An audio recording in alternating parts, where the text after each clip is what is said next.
Sud Radio fait son tour de France. Alexandre Priam. Bienvenue sur Sud Radio, dernier week-end de ce Tour de France 2023. C'est l'avant-dernière étape. Et on venait du côté des Vosges, des magnifiques Vosges, l'Est de la France, avec une dernière étape avec beaucoup de suspense pour la victoire aujourd'hui, des hommes en tête et une équipe Sud Radio qui est toujours soudée au rendez-vous. Salut Rémi Dos Santos. Salut Alexandre, salut à toutes et à tous, comment ça va ? Ça va très bien et toi ? Bon écoute, ça va, comme un dernier jour de Tour de France. Un avant-dernier jour de Tour de France. Un dernier week-end. Un avant-dernier jour de Tour de France, un dernier week-end. Quentin Cavanis, comment ça va ? Ça va très très bien. Et vous ? Et puis là, on est sur des routes que j'ai pratiquées, on va dire, en voiture. Alors c'est marrant, ça rappelle des souvenirs. Voilà. Tu les pratiques en voiture. C'est ça, c'est pas la même chose. Selon des informations Sud Radio, il y a eu du ski dans les Vosges chez Quentin Cavanis. Du ski du côté de la planche des Belles-Filles, ouais. Petite station très sympathique. Très sympathique. Oui. Bon, aujourd'hui, ça va être plutôt petit ballon. Markstein, c'est un peu sa l'idée aujourd'hui. Salut Pascal Chanteur, comment vas-tu ? Bonjour à toutes et tous, je suis actuellement dans le col du Platzer-Oisel. J'espère que j'ai bien. On s'en fout pour les Alsaciens. Voilà. Le monsieur derrière qui a dit on s'en fout, c'est Vincent Barthaud, hein, bien sûr. Oui Pascal, il y a du monde, hein. Il fait très très beau, il y a énormément de monde et le public est très très respectueux et c'est vraiment très agréable. Super. Ça va être la folie aujourd'hui, hein. Pascal, autour de Thibaut Pinot qui est dans l'échappée justement. On fera le point sur les coureurs présents dans la tête de la course. Vincent Barthaud, comment vas-tu ? Oui, vous m'entendez bien, moi je suis à l'arrivée au Markstein. On s'en fout aussi. Moi je suis déjà à l'arrivée là. Il y a un monde de fou. Il est déjà arrivé mais sur les champs.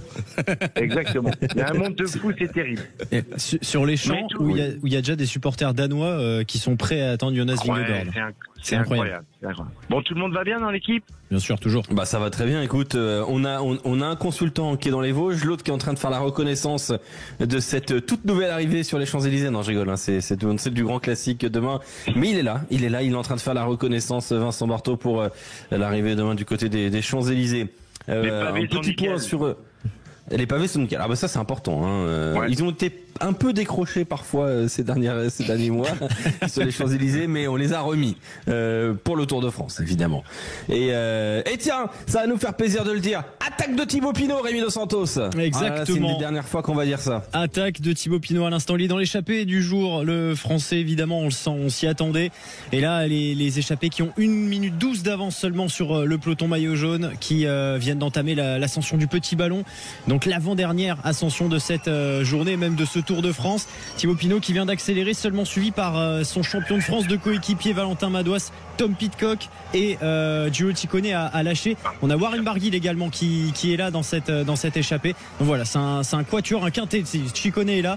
Donc on a 5 hommes en tête avec derrière quelques lâchés donc dans cette échappée. Rigoberto Urán, Kevin Vermerke, Chris Harper et Maxime Van Dries. Et donc un peloton à 1:17 désormais. Pourquoi Rémi Dos Santos, c'est une étape particulière aujourd'hui pour Thibaut Pinot? Parce qu'on est sur ses routes, à lui. Parce que c'est la dernière possibilité de Thibaut Pinot pour gagner une étape sur le Tour de France. Parce que il est à domicile et il est très très attendu. Il y a le virage Pinot qui l'attend un peu plus haut dans cette étape. Ça va être monstrueux. C'est le terme. Et on est dans le col du petit ballon. On est dans le petit ballon. Ouais. On est dans le petit ballon actuellement. On aura une petite redescente là de quelques kilomètres avant d'aller vers le Platzer-Oisel et de terminer au Markstein. Rémi Dos Santos, un petit point sur l'actualité multisport avant de se plonger entièrement corps et âme dans ce Tour de France, dans cette 20e étape. On va parler football, on va parler Mbappé notamment. Ouais, il y aura beaucoup de football dans cette actu, parce que évidemment il y a cette bombe lancée hier par le Paris Saint-Germain. Kylian Mbappé exclu de la tournée au Japon qui débute aujourd'hui pour le PSG suite à la décision de Kylian Mbappé de partir libre en fin de saison prochaine. L'attaquant désormais sera en vente à partir du 1er août, sauf s'il prolonge. Et évidemment les rumeurs commencent à enfler avec des offres qui pourraient venir, et notamment une de 200 millions d'euros qui viendrait d'Arabie Saoudite. Alors évidemment, c'est grosse rumeur à prendre avec des pincettes, mais ce serait un message incroyable. Rumeur qui arrange évidemment le Paris Saint-Germain. Évidemment, voilà. Mais imagine le meilleur joueur, l'un des meilleurs joueurs du monde, vendu par un club qui appartient au Qatar, un club d'Arabie Saoudite. En termes de, c'est pas l'NBA, c'est-à-dire que le joueur refuserait de signer un contrat, peut-être. Je sais pas comment ça se passerait. Il pourrait refuser, évidemment, mais voilà, il pourrait y avoir une offre qui viendrait d'Arabie Saoudite. Au rayon des départs toujours, celui-là, il est acté, c'est celui de Dimitri Payet qui a quitté l'Olympique de Marseille. Il n'a pas été conservé par le club phocéen, qui dans le même temps a officialisé l'arrivée de Pierre-Emerick Aubameyang, libre de tout contrat. Le Gabonais qui a fait ses débuts tout à l'heure, mais qui n'a pas permis aux Marseillais de l'emporter contre les Belges du KS Eupen, défaite 1-0 de l'OM en match de préparation. Et autre arrivée, celle d'un champion du monde, le retour en Ligue 1 de Samuel Umtiti qui s'est engagé pour 2 saisons avec Lille. Et puis au rayon football pur, cette fois, Lionel Messi a marqué son premier but avec l'Inter Miami pour son tout premier match la nuit dernière. L'Argentin a donné la victoire à son nouveau club sur un coup franc magnifique dans les arrêts de jeu contre les Mexicains de Cruz Azul lors de la Coupe des Ligues, compétition entre les clubs mexicains et américains. Succès de 1 donc de la franchise détenue entre autres par David Beckham, le tout sous les yeux notamment de LeBron James. Il y avait du monde pour assister à Serena Williams, Kim Kardashian. C'était la folie dans les tribunes. Autre ambiance. Chez les femmes, c'est demain que l'équipe de France débute sa Coupe du Monde en Australie et Nouvelle-Zélande. Rendez-vous à midi contre la Jamaïque. Aujourd'hui, le Japon s'est baladé contre la Zambie 5-0. Les USA, double tenant du titre, ont battu le Vietnam 3-0. En Formule 1 ce week-end, direction la Hongrie avec le Grand Prix sur le Hungaroring dans la banlieue de Budapest. Les qualifications ont débuté un peu avant 16h avec un nouveau format qui oblige les monoplaces à avoir un train de pneus précis pour chaque session de la qualification. Donc il va falloir s'habituer à tous les trains de pneus. Tout à l'heure, la dernière séance d'essai libre a été remportée par Lewis Hamilton, et à noter que le Grand Prix de Hongrie sera au programme jusqu'en 2032. Enfin, c'est demain que s'élance la 2e édition du Tour de France féminin. Départ demain à partir de midi depuis Clermont. 8 étapes au programme qui emmèneront le peloton vers les Pyrénées avec une arrivée au sommet du Tourmalet et un chrono à Pau pour terminer. Annemiek van Vleuten remet son titre en jeu face à sa compatriote Demi Vollering ou la Française Juliette Labousse, récente 2e du Giro féminin. Merci beaucoup Rémi Dos Santos. Voilà, point complet sur l'actualité sportive. On refait un petit point sur la course avec 5 hommes en tête dans cette étape entre Belfort et le Markstein, et 5 hommes en tête et 3 Français. Ouais, 5 hommes en tête, 3 Français, Valentin Madouas, Thibaut Pinot, Warren Barguil. C'est du lourd parce qu'on a un champion de France actuel, un champion de France en titre, un ex-champion de France du chrono d'ailleurs, Thibaut Pinot. On a le meilleur grimpeur de ce Tour de France, c'est désormais acté. Si Giulio Ciccone est fini le Tour de France demain, il sera meilleur grimpeur. Et puis donc Tom Pidcock, vainqueur à l'Alpe d'Huez l'année dernière, champion olympique de VTT entre autres. Donc on a un magnifique quintet de tête avec 30 secondes d'avance sur Rigoberto Urán, Kevin Vermeerke, Maxime Van Dries qui étaient dans l'échappée avec eux avant cette ascension du petit ballon pour laquelle ils ont encore 7 km à parcourir, et le peloton est à 1 minute 14 avec évidemment Tadej Pogačar et Jonas Vingegaard. Ouais, le peloton qui ne veut pas laisser filer la tête de course. Les cadors veulent le gagner. Ouais, on va en discuter. On va en discuter. Est-ce que ça peut être regrettable pour cette dernière étape du Tour de France? Est-ce que on est un petit peu embêté aussi parce qu'a voulu fournir tout à l'heure la Jumbo-Visma? Et puis on parlera des mots de la Jumbo-Visma et de son directeur auprès de la Groupama FDJ. Ça a chauffé. Ça a chauffé très clairement entre les deux équipes. Pour vous dire clairement, la Groupama FDJ est accusée de boire trop de bière. On détaillera un petit peu l'histoire tout à l'heure, mais c'est assez fou. On se retrouve dans un instant sur Sud Radio avec un invité, Alexis Renard. À tout de suite.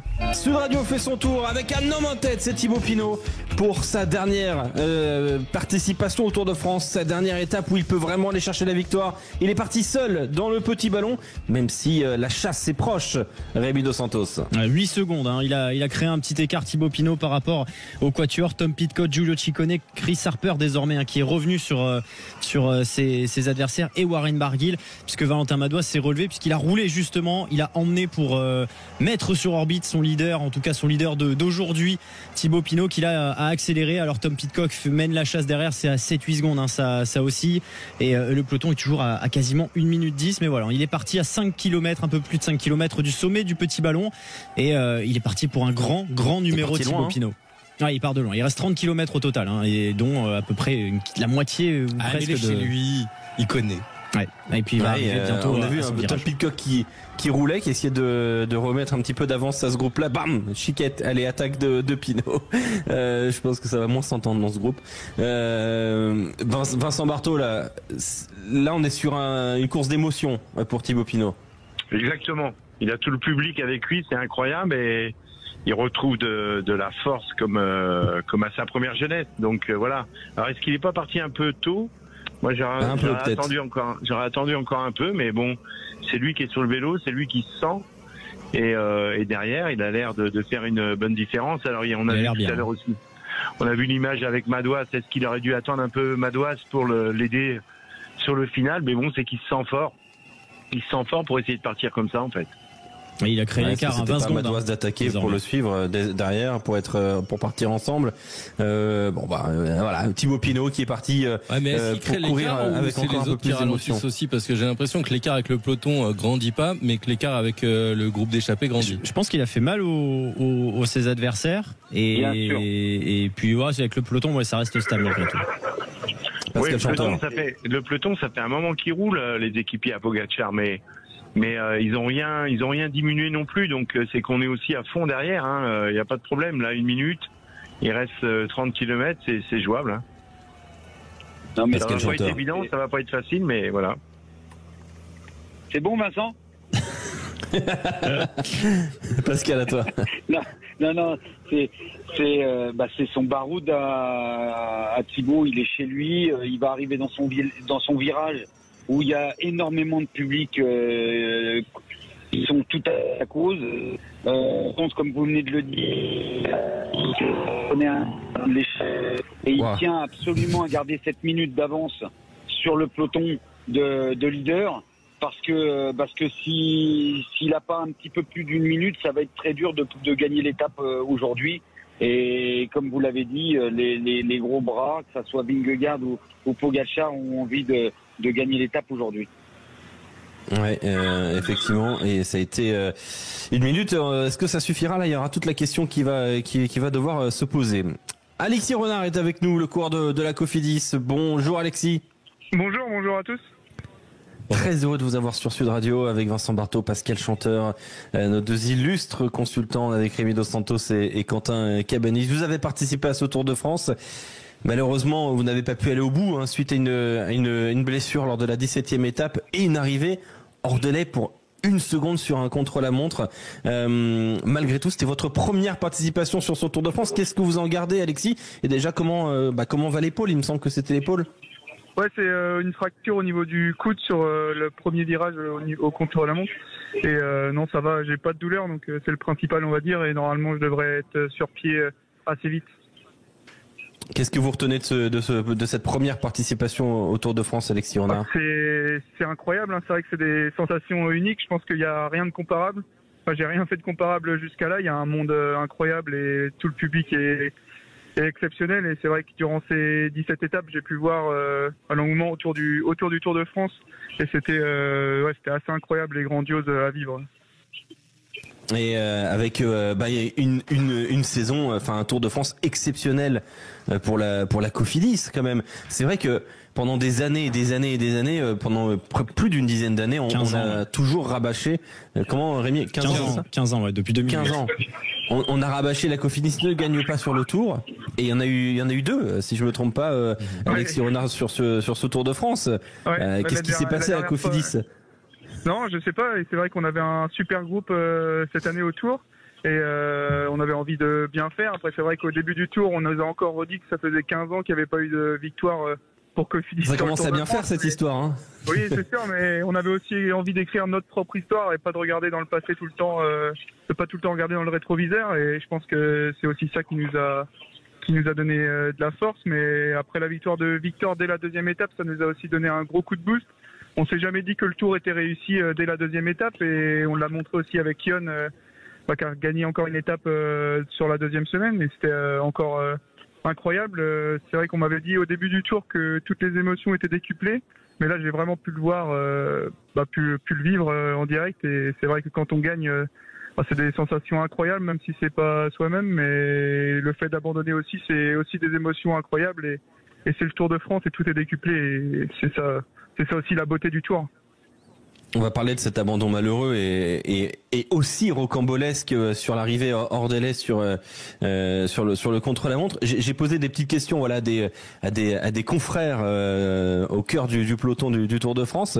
Voilà, la question que je vais poser par texto pour tout vous dire, Alexis, c'est qu'est-ce que tu ressens dans cette équipe de la Cofidis? Et j'ai reçu un message très très drôle qui m'a dit à la Cofidis, ça se marre et ça a l'air génial. C'est vrai qu'apparemment, à la Cofidis, ça a très bien vécu dans ce Tour de France. Hein, Alexis Renard, beaucoup de conneries dans le sens, vous rigolez quoi, apparemment.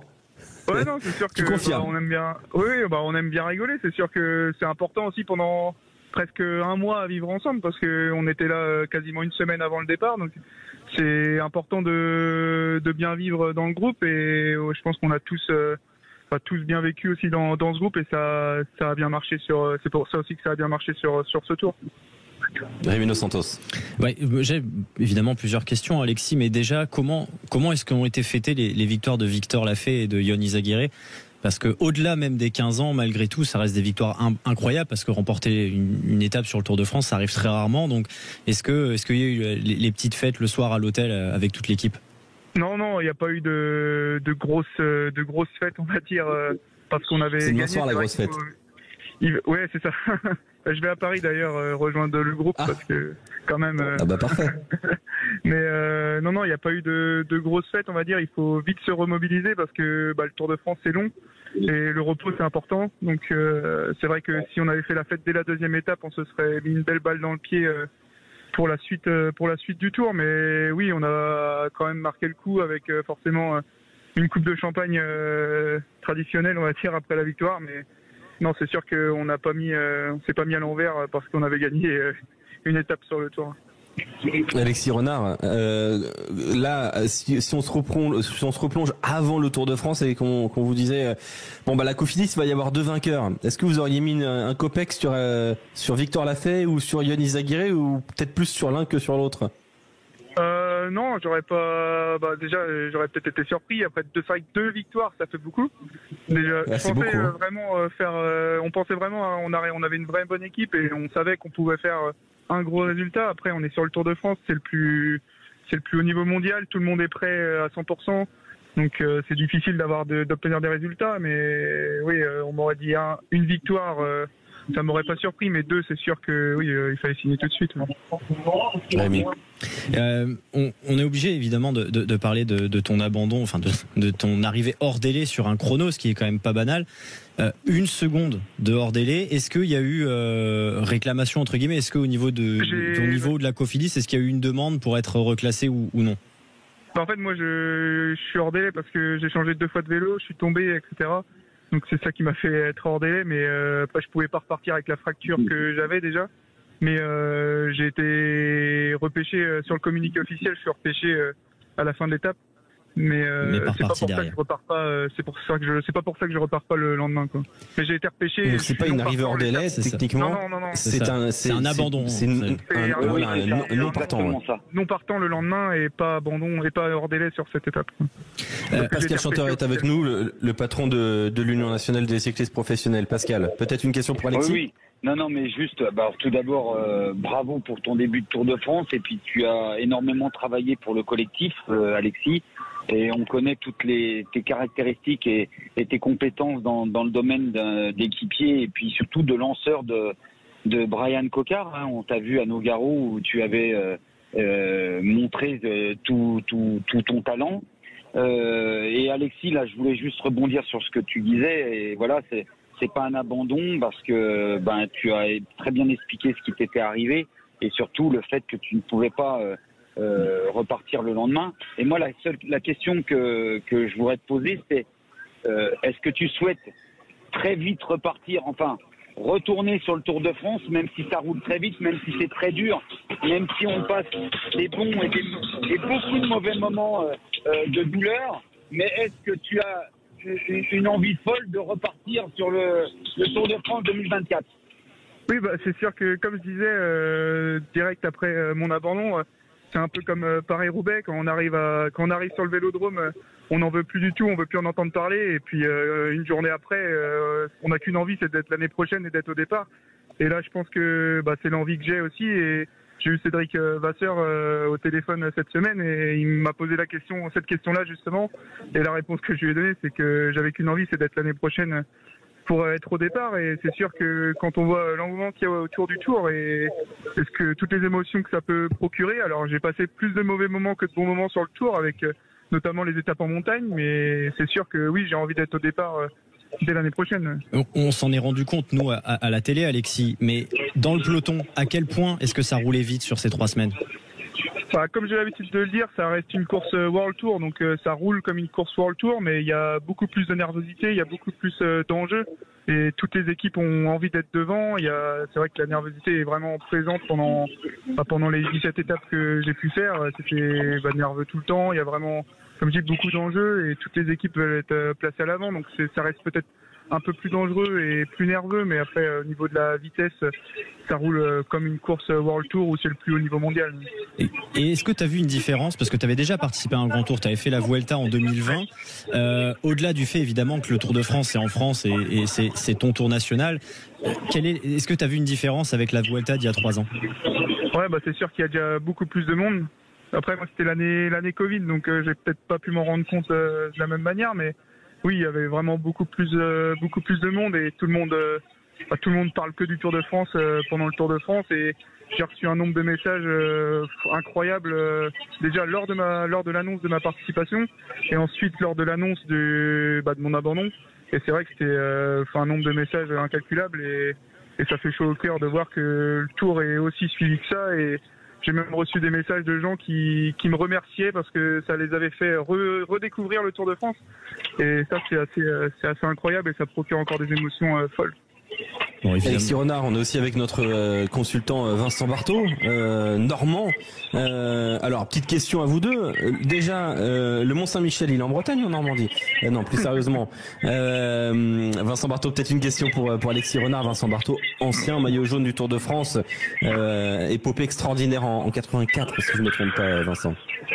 Exactement. Oui, non, je vais le féliciter malgré qu'il ait eu ce petit malheur en fin de tour, mais c'est pas bien grave. Il est jeune. Il suffit que il a quand même eu effectué une bonne partie du tour. Donc la prochaine fois quand tu vas y retourner, Alexis, tu vas être un peu plus à l'aise. Tu vas avoir pris connaissance de cette ambiance. Et puis t'as pas réussi à le finir cette année malheureusement avec cette fracture, mais il y aura des jours meilleurs. Oui, non, mais c'est sûr. Et comme je dis, je suis bien entouré aussi avec l'équipe, donc exactement. Je sais que je suis soutenu et il y a pas de souci là-dessus. Ouais. Voilà, c'est un métier qui est pas facile. Faut toujours être sérieux. Après, c'est pas toujours évident. Il y a des bons côtés, des mauvais côtés quand tu chutes comme ça. Mais à un moment, la page elle va tourner, la roue va tourner. T'inquiète pas. Oui. Alexis, on termine avec une question. Nous, dans quelques instants, on va faire l'oreillette Sud Radio. L'oreillette, c'est notre pronostic. Qui va s'imposer aujourd'hui ? On me dit dans l'oreillette qu'un tel va s'imposer. Dans ton oreillette, Alexis Renard, on te dit que qui va s'imposer aujourd'hui ? J'aimerais Thibaut Pinot. Allez, ça serait beau. Hein. Je pense qu'on est tous d'accord là-dessus. C'est le résultat du cœur, quoi. Ah, c'est le résultat du cœur, c'est vrai. Merci beaucoup Alexis Renard, bravo à la Cofidis et bonne fête, bonne grosse soirée demain soir sur Paris pour fêter ce splendide Tour de France de l'équipe française Cofidis. Merci beaucoup Alexis Renard d'avoir été avec nous sur Sud Radio. Merci à vous. Allez, on se retrouve dans un instant sur Sud Radio, justement pour attaquer la descente du petit ballon, et on va vers Platzer Wasel et le Markstein. Thibaut Pinot en tête, toujours. À tout de suite. Avec toute l'équipe, avec Vincent Barthaud, Pascal Chanteur, nos consultants, avec nos spécialistes Rémi Dos Santos et Quentin Keminis, qui est un petit peu moins spécialiste quand même, mais qui aime beaucoup le vélo et le Tour de France. On peut pas dire que ce soit un grand cycliste. Hein, un monsieur, il a un maillot avec des poids. Il est trop fort. Voilà. Il grimpe bien. Et puis il aura des bonsoirs. Il y aura demain. Et il y a eu de la folie, complète à la fin du petit ballon. Rémi Dos Santos avec, on le rappelle toujours, Thibaut Pinot en tête. Thibaut Pinot qui a accentué son avance sur ses poursuivants qui ne sont plus que 3, Tom Pidcock, Chris Harper, Warren Barguil, et qui est passé au virage Pinot peu avant le sommet du petit ballon. Ça a été une ambiance complètement folle. Ils ont été de toute façon chauffés par Arthur Vichot, qui est un ancien coéquipier de Pinot au sein de la Groupama FDJ déjà depuis hier soir. Donc ils étaient nombreux. Ça a été la folie. Il est évidemment passé très vite parce que Thibaut Pinot, il pense évidemment à la victoire finale sur cette étape. Mais il a dû passer un très très bon moment et il a donc désormais 25-26 secondes d'avance sur le trio de tête, le trio qu'il poursuit et 1 minute 20 sur le groupe maillot jaune. On rejoint Pascal Chanteur. Pascal. Oui, juste, non, j'attendais impatiemment l'oreillette. Ah, bah l'oreillette c'est dans quelques instants, t'inquiète pas. Pascal, on va y aller dans quelques instants. Ah, il a une surprise. Oh là là. Oh là J'ai là. un invité d'honneur. Ah. Oh, bah tu sais quoi? Allez, c'est parti, oreillette. Sud Radio fait son tour de France. Dans l'oreillette. Ici Clarence, à vous, terminé. Itinéraire, je te capte plus là. Roger. Alors si je peux me permettre de te donner un conseil, c'est oublie que t'as aucune chance, vas-y fonce. On sait jamais, sur un malentendu ça peut marcher. Félicitations, 9 bons pronostics sur 11 dimanche dernier. On a cassé le conducteur pour cette oreillette, pour l'avancée, pour Pascal Chanteur. Je ne sais pas pour quelle raison, mais c'est ça qui est beau, c'est l'improvisation sur Sud Radio, c'est le direct, c'est le Tour de France. L'oreillette, c'est le moment où on détermine, on pronostique le vainqueur de cette étape. Dans mon oreillette, on me dit un tel. Voilà. Et donc on va commencer avec l'oreillette de Pascal Chanteur. Pascal, dans ton oreillette, on te dit qui? Alors pour mon oreillette, aujourd'hui, je vais décerner Vingegaard. Vingegaard, maillot jaune, vainqueur en haut sommet du Marstein. Voilà. Tu veux nous tuer, okay. C'est ça que tu veux faire?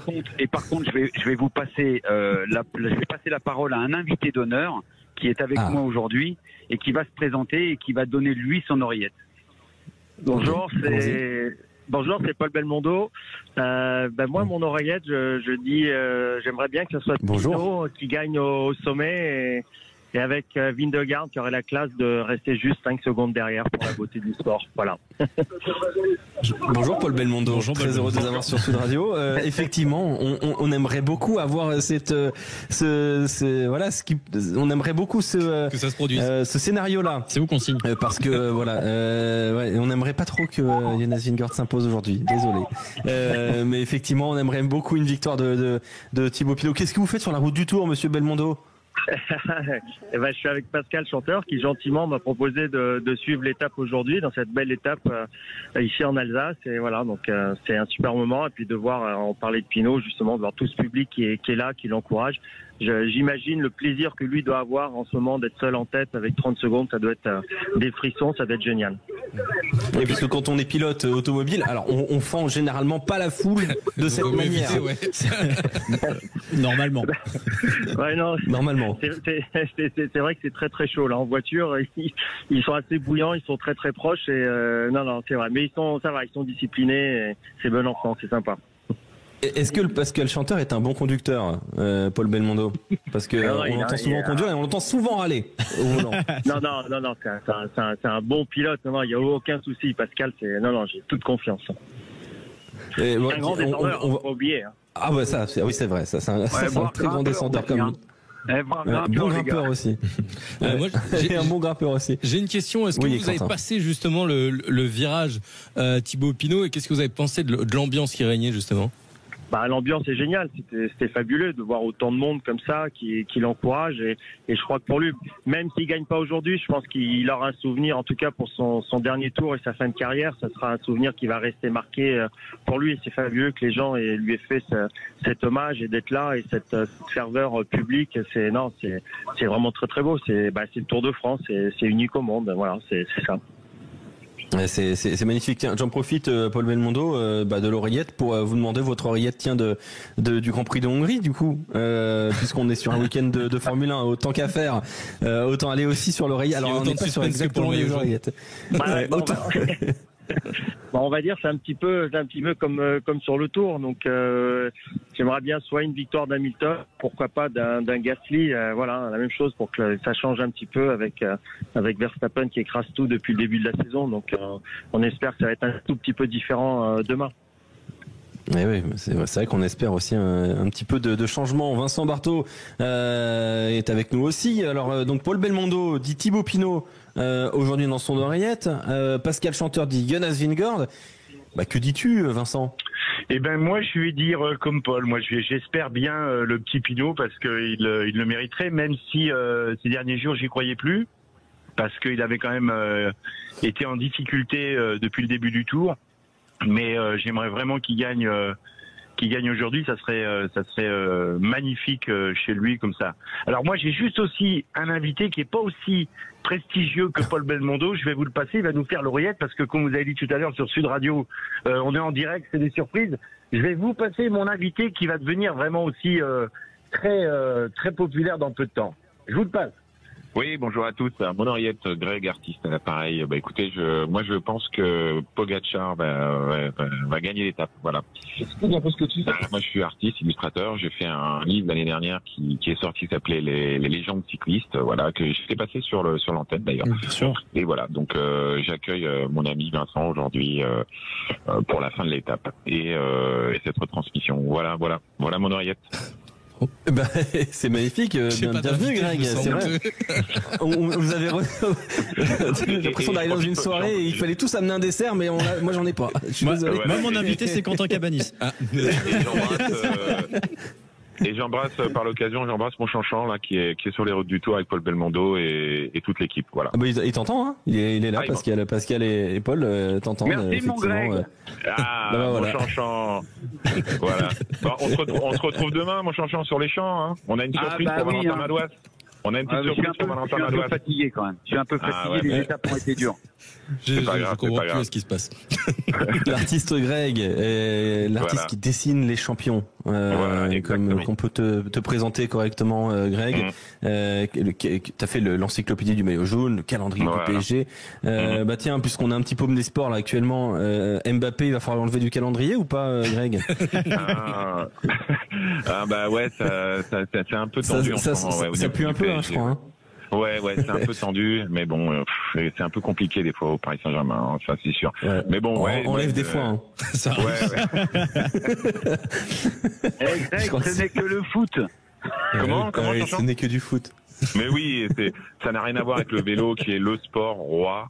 Mais bon, pour juste terminer, j'ai une petite actualité qui va vous plaire parce que je travaille actuellement sur un beau projet avec l'équipe sur Victor Wembanyama. Oui, ça nous intéresse, oui. Et donc ça, c'est un livre qui sortira à la rentrée que je suis en train de boucler là avec Yann Onona de l'équipe et qui va être un beau livre sur ce Français extraordinaire qui est le futur Jordan, donc avec tout un contenu exclusif car l'équipe a pu suivre la tournée de la draft et ses premières heures aux États-Unis, etc., etc. Et je signe donc des belles illustrations originales à l'intérieur, voilà, et la mise en page. Bon, on vous invitera sur Sud Radio pour en parler. Avec grand plaisir. Carrément, avec plaisir. Donc voilà. Bon parfait. Donc je récapitule. Pascal Chanteur dit Jonas Vingegaard, Paul Belmondo dit Thibaut Pinot, Vincent Barthaud dit Thibaut Pinot aussi, Greg, l'illustrateur, nous dit Tadej Pogacar, Rémi Dos Santos. Dans ton oreillette, on te dit qui? Alors dans mon oreillette, on me dit Warren Barguil. Voilà. Évidemment, le cœur dit Thibaut Pinot. On vérifie quand même si elle fonctionne bien. Elle a fonctionné. C'est le seul qui a eu bon une fois. Elle a fonctionné pour Wout Poels. Voilà. Non, je dis Warren Barguil. Alors je dis Warren. Le cœur dit Pinot, bien évidemment, mais il peut peut-être être un peu juste sur la fin. Là, il vient d'entamer le Platzer Vasel. Il est poursuivi par deux coureurs désormais, puisqu'il n'y a plus que Pidcock et Barguil. Et je me dis que pourquoi pas une arrivée comme ça pour Wawa, ça peut lui convenir. Et je note que tu n'as pas d'invité. Non, désolé, j'étais pas prévenu. Quentin Cabanis. J'ai pas d'invité. Dans ton oreillette, on te dit qui? J'ai pas d'invité non plus, je suis désolé. Et on me dit pas David Gaudu qui est tombé, le pauvre. Donc on va suivre le cœur et on va dire à Thibaut Pinot aujourd'hui, on va croiser les doigts pour lui, mais ça me paraît compliqué quand même. Je crois qu'il est parti un petit peu tôt. Thibaut Pinot qui a toujours une petite minute. Pascal Chanteur. Ouais, n'oubliez pas quand même qu'il n'y a que 133 kilomètres et ça peut jouer. Ça peut jouer. On n'est pas sur des étapes de 180 voire 200 km. C'est vrai. Donc la fraîcheur peut faire partie aussi du résultat. Bien sûr, non, tout à fait. C'est pour ça que dans mon oreillette, on me dit Tadej Pogačar. Voilà. Parce qu'il y a eu on me dit Tadej Pogačar dans mon oreillette, et avec écrit sur l'oreillette, c'est pour toi, Jonas. Bon, après. Faudrait pas qu'il tarde à attaquer Pogačar. Hein. Ouais, c'est vrai qu'il va falloir 08, mais il y a plus grand monde dans le groupe maillot jaune. Mais espérons qu'il attaque le plus tard possible. Ils ont déjà bien réduit. Hein. Ouais, il n'y a plus grand monde dans ce groupe maillot jaune. 1 minute maintenant de retard sur Thibaut Pinot. 6 km désormais du sommet du Platzer Vasel. On va se retrouver dans un instant sur Sud Radio pour suivre l'arrivée de cette étape en intégralité. À tout de suite. La dernière explication entre Tadej Pogačar et Jonas Vingegaard qui viennent d'attaquer tous les deux. L'un a suivi, l'autre, le Slovène, a attaqué. Ils sont désormais en chasse de Thibaut Pinot qui n'a plus que 30 secondes d'avance à 5 km du sommet du Platzer Vasel. Rémi Dos Santos. Ouais, on s'y attendait, hein, cette attaque de Tadej Pogačar. Vincent Barthaud nous l'a dit, il fallait pas tarder. Eh bien voilà, il a accéléré le Slovène suite à la gros relais imprimé par Rafał Majka, et évidemment Jonas Vingegaard derrière, il a sauté dans la roue du Slovène sans problème. Et là maintenant on est en train de se regarder, ils sont l'un à côté de l'autre, c'est presque ça discute, exactement. Ça continue de se parler encore. Et du coup ça permet à Tom Pidcock et Warren Barguil, qui sont à 10 secondes de Pinot, et évidemment à Thibaut Pinot, de reprendre un peu quelques secondes. Ils sont quasiment à l'arrêt. Il y a Félix Gall qui vient de les rattraper et qui est en train de les amener. Voilà, Félix Gall, l'Autrichien de la G2R, la mondiale Citroën, vainqueur au sommet de l'Altisport de Courchevel. Pourquoi Jonas Vingegaard ne contre pas là? Bon, il n'a pas besoin, je suppose. Moi c'est mon avis. S'il n'a pas besoin, pourquoi il suit? Il veut la victoire d'étape ou il la veut pas? Non, je pense qu'il veut pas que ce soit Pogačar qui l'ait. Il sait qu'au sprint il est moins rapide que Pogačar, donc mais peu importe. Il court pour gagner ou contre la victoire de Pogačar? Vincent Barthaud, il défend. Je sais pas. Lui, il a déjà gagné le Tour, donc il prend pas de risque. Il va pas perdre 7 minutes, donc tant mieux pour nous, tant mieux pour le petit Pinot. Mais à se relever comme ça, c'est un peu bizarre. Il doit continuer à rouler, peu importe, même si c'est pas Pogačar qui gagne une étape. Il s'en fout, il a gagné le Tour de France, lui. Je comprends pas. C'est sa tactique depuis le début du Tour. Hein. Souvenez-vous, il y a 3 semaines, au sommet de la côte de Piquet. Ouais, mais c'est sa tactique, et on l'a vu à la Jumbo, ils sont pas trop à changer les tactiques. Hein. Je pense qu'ils ils ont leur schéma et ils le suivent de A à Z. Mais quand même, il y a des faits de course. La tactique, c'est une chose, mais là, il doit courir comme s'il n'était pas en tête du général, et puis qu'il ait aussi envie de gagner l'étape. Il doit prendre le relais. C'est bizarre de s'arrêter comme ça. Ils sont 3 hommes désormais maintenant en tête, puisque Tom Pidcock et Warren Barguil sont revenus sur Thibaut Pinot, et les 3 hommes ont 30 secondes d'avance sur le groupe maillot jaune et maillot blanc. Même pas 30 secondes en fait, ils ont 50 mètres d'avance. Le GPS s'est complètement trompé. Donc on a 3 hommes en tête qui vont se faire rattraper par 3 autres hommes, et on est à un peu plus de 4 km du sommet du Platzer Vasel. Ouais, Pascal Chanteur, l'attitude de Jonas Vingegaard qui suit l'attaque de Tadej Pogačar pour ensuite s'arrêter. Comment tu l'expliques? C'est nul. Moi, je m'explique plus trop grand-chose avec la tactique de Jumbo. Moi, tout ce que je vois, c'est que si ça peut jouer en faveur de Thibaut Pinot, tant mieux. Tant mieux. Et après, c'est vrai que... le reste, on verra bien. Non, mais c'est bizarre, c'est incroyable. Ils sont à 30 mètres, des mecs. Ils doivent continuer à rouler. Heureusement que Félix Gall, il est arrivé pour redonner de l'allure, mais c'est pas normal. Félix Gall, il s'est dit pourquoi je ferais pas une Carlos Rodriguez, quoi, au final. Oui. Oui, parce que forcément, mais c'est vrai que c'est très étrange, surtout que s'il a les cannes comme ça pour suivre Tadej Pogačar, il a probablement les cannes pour aller gagner. J'ai l'impression que chez ces gens-là, une victoire d'étape n'importe peu, alors que ça reste quand même quelque chose d'ultra prestigieux sur le Tour de France. Il n'y a que le jaune qui intéresse Jonas Vingegaard, on a l'impression. Là où Pogačar est lui glouton, Pogačar c'est déjà 10 victoires sur le Tour de France, 10 victoires d'étape, et évidemment toutes les multitudes de courses qu'il a déjà gagnées. C'est vrai que Vingegaard est plus dans le côté classement général que Pogačar. Après c'est un style, évidemment, mais c'est particulier. Quand vous suivez les déclarations de Vingegaard, quand il dit pour moi c'est Pogačar le meilleur coureur du monde, depuis le début de saison, il est présent, donc il doit essayer de finir en beauté avec lui. Même si c'est Pogačar qui gagne, Vingegaard devrait être content que ça soit l'autre qui gagne l'étape. On n'est pas dans un monde de bisounours, mais quand tu sais que tu as gagné le Tour et que tu rends hommage à ton dauphin, tu essayes d'aller au bout pour justement mettre ta victoire encore plus en valeur. Même là, ils ont repris les 3 premiers et ils continuent à l'observer. Un bison empoisonné quand même. C'est ça. Ils ont repris le trio de tête et Vingegaard reste à se retourner vers Pogačar pour faire attention. Félix Gall là, qui a accéléré, Pidcock a pu suivre. C'est dur pour Barguil, c'est dur pour Pinot également. On est en train de se retrouver avec un quatuor, peut-être un quintet, parce que Warren Barguil va réussir à faire la jonction, mais Félix Gall il imprime un gros rythme là, dans cette montée du Platzer Basel. Surtout qu'il reste plus que 3 km et demi, le Tour est fini, parce qu'une fois qu'on est en haut, c'est du plat et ça descend légèrement vers l'arrivée, donc Vingegaard il prend pas de risque. Et c'en est terminé pour Thibaut Pinot, a priori ça a l'air d'être très compliqué. Il a peut-être attaqué un peu trop tôt, il a été pris par les supporters, par la foule, il s'est senti vraiment très fort, mais je pense qu'il y avait moyen de gérer un peu mieux cette étape, mais bon, ça le remet un peu en valeur depuis le début du Tour. La condition qu'il avait n'était pas malheureusement au top et ça se confirme, parce que si on avait eu affaire à du Grand Pinot, personne ne l'aurait revu. Non, ça c'est sûr. Ce qu'on peut quand même noter, Rémi Dos Santos, c'est que Jonas Vingegaard est maillot jaune et sera vainqueur de ce Tour de France, mais Tadej Pogačar a acheté une parcelle de terrain quand même dans le cerveau du Danois depuis maintenant un bon moment, parce que quand on voit Jonas Vingegaard ne court que en parlant à Tadej Pogačar et ça continue. Allez, c'est ça. Mais il va rattaquer.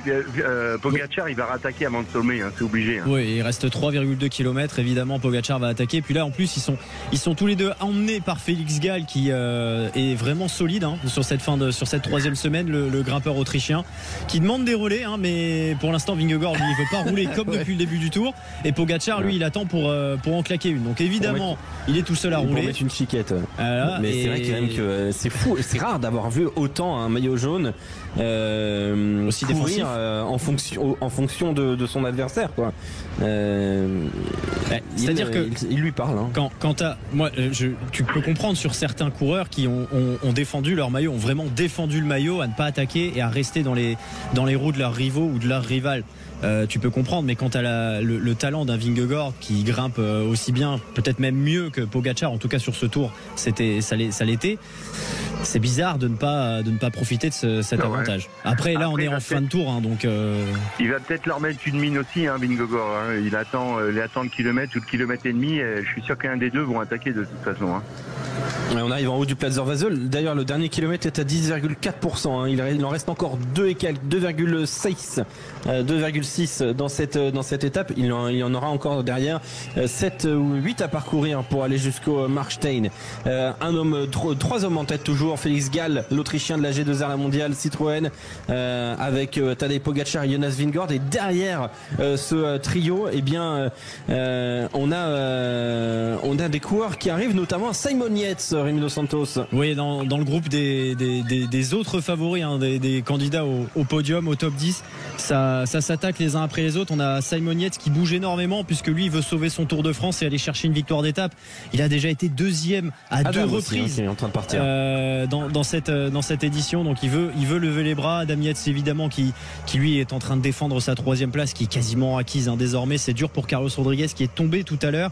Jay Hindley, il est en perdition sur cette troisième semaine, lui aussi il était tombé et il s'est ressenti de cette chute. Simon Yates, il est en train de faire la jonction avec le duo français Warren Barguil, Thibaut Pinot, qui sont en train encore qui naviguent entre le trio de tête et les autres favoris, les autres outsiders on peut dire plutôt, et qui ne lâchent pas, qui ne baissent pas les bras, mais qui perdent évidemment du terrain petit à petit. On a Adam Yates exactement qui est à 10 mètres de ce nouveau trio Pinot, Barguil, Yates, et puis encore derrière on a les autres avec Rodriguez, Hindley ou encore Peyo Bilbao.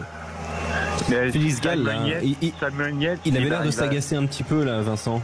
Félix Gall, oui. Tu peux le comprendre ou pas?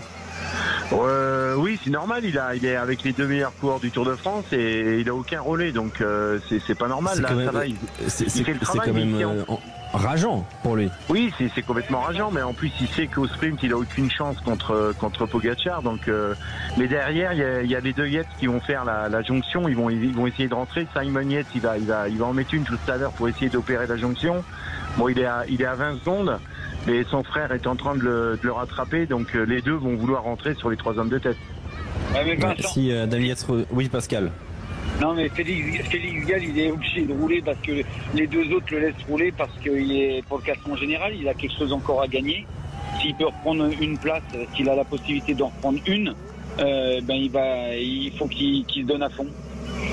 Félix Gall, il a 2 minutes 20 de retard sur Hindley qui est juste devant. Donc ça paraît compliqué quand même d'aller chercher une place en plus. Oui, puis je pense que de faire 6e, 5e, 4e, il a envie en fin de tour comme ça, il a envie de regagner plutôt une étape. Ça va être plutôt valorisant d'en avoir gagné 2 que de faire 5 ou 6 ou 7 du tour. Je pense que là, il est plutôt en recherche de la victoire d'étape, mais ça lui sera difficile à Félix Gall. Ça va être dur, mais il est impressionnant. Hein. Il est vraiment impressionnant. On rappelle qu'il a gagné au sommet de Courchevel, et là, il imprime un bon rythme. Il a mis le groupe de poursuivants avec les frères Yates, Thibaut Pinot, Warren Barguil à 20-25 secondes. Derrière, dans un 3e échelon, on a Carlos Rodriguez qui est maintenant emmené par Tom Pidcock pour essayer de perdre le moins de temps possible. On arrive dans la rampe la plus difficile de ce Platzer-Wasel avant d'aller vers du plat ensuite. Les derniers kilomètres à 10,4%. Allons-nous voir une attaque de Tadej Pogačar ou de Jonas Vingegaard? Qu'est-ce qu'on peut espérer là, Rémi Dos Santos? Ça va certainement attaquer en amont pour Pogačar. Éventuellement Tadej Pogačar qui est plus rapide au sprint que Gall et Vingegaard pourrait attendre techniquement le sprint final. Par contre Vingegaard, s'il veut gagner, et Félix Gall, lui il est en train d'emmener, donc il pourra pas faire grand chose, je pense. Mais a-t-il envie de gagner, Vingegaard? J'ai plus l'impression qu'il a envie que Pogačar ne gagne pas que lui a envie de gagner. Je suis un peu surpris, Quentin. Je sais pas ce que t'en penses, toi. En tout cas il passe son temps à se retourner et à regarder ce que Pogačar fait. On dirait qu'il a encore peur pour son maillot alors qu'il reste 9 km et qu'il a plus de 6 minutes d'avance, donc c'est assez étrange. C'est complètement bizarre. Vous avez raison, la seule chance pour Vingegaard c'est d'attaquer de loin parce que le plus rapide c'est Pogačar, c'est clair. C'est dur là pour nos Français. C'est vrai que c'est surprenant, vraiment la sensation qu'il a peur pour son maillot, Jonas Vingegaard. C'est vrai que c'est une image quand même assez folle, alors qu'on voit Thibaut Pinot être lâché par Warren Barguil. Et Warren Barguil lâché également par les frères Yates, Simon qui emmène Adam. Ils sont à 20 secondes toujours du trio tête. Félix Gall vraiment fait une montée très très solide du Platzer-Wasel. Il emmène les 2 meilleurs coureurs de ce Tour de France avec lui, mais il n'a pas trop le choix. On est dans le dernier kilomètre de cette montée d'ailleurs pour le trio tête, mais c'est vrai que c'est malheureusement terminé pour Thibaut Pinot, Warren Barguil. Ça relance derrière Peyo Bilbao qui essaye de revenir, de faire la jonction sur le duo français Barguil-Pinot, mais c'est très difficile. Elles sont très très dures, ces dernières rampes du Platzer-Wasel qui n'est gravi d'ailleurs, messieurs dames, que pour la 4e fois. La dernière fois que le Tour de France y est passé, c'était l'année dernière.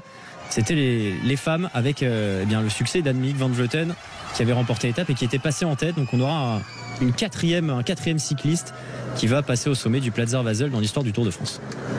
Les 750 derniers mètres pour Tadej Pogačar, Jonas Vingegaard et Félix Gall. Dans cette côte, il en restera 8 km pour aller jusqu'au Marstein. Allons voir une attaque, Rémi Dos Santos. C'est pas gagné. En tout cas, là on a à l'instant la radio de Félix Gall, la radio d'AG2R Citroën, qui avec Julien Jourdi ou Vincent Lavenu, qui a encouragé son grimpeur autrichien à lui dire de tout donner pour la gagne. C'est de toute façon ce qu'il vise, Félix Gall aujourd'hui, c'est de gagner, signer une 2e victoire d'étape dans cette dernière semaine du Tour de France. Lui qui va signer un magnifique top 10 après avoir gagné aussi sur le Tour de Suisse il y a quelques semaines. Vingegaard continue de se retourner. Il a arrêté de se mettre un rétroviseur.